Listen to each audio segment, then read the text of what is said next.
देश भर में 1 अप्रैल से ठोस अपशिष्ट प्रबंधन नियम 2026 लागू हो जाएगा। इस नियम में कई नए प्रावधान होंगे। नए नियमों में अपशिष्ट को गीले, सूखे, स्वच्छता से जुड़े और खास वर्गों में अलग करना अनिवार्य होगा। प्रदूषण फैलाने वालों से भारी जुर्माना लेने का प्रावधान होगा। नए नियमों से देश में पर्यावरण संरक्षण की दिशा में ठोस बदलाव आने की उम्मीद की जा रही है। My opinion about the new solid waste rules 2026 are that I'm very happy to see how they've held municipalities accountable and also been able to be very precise. I like that waste pickers, informal workers of a whole variety are actually not only expected to be included, but a plan made and reported. I hope the penalties for not doing this are strict and severe.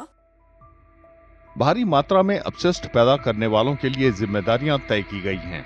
नए नियमों में ठोस अपशिष्ट प्रबंधन के सभी चरणों पर नजर रखने के लिए केंद्रीकृत ऑनलाइन पोर्टल का भी प्रावधान है। हालांकि जानकार इस बात पर जोर देते हैं कि बेहतर असर के लिए जमीनी स्तर पर काम करना जरूरी है। We cannot imitate what is happening. You need very good to bring this kind of technology to know where exactly is the garbage being burnt or where it's being dumped, or because the online monitoring is very important. Imagine to have maybe 1 million cameras to see who's dumping waste, and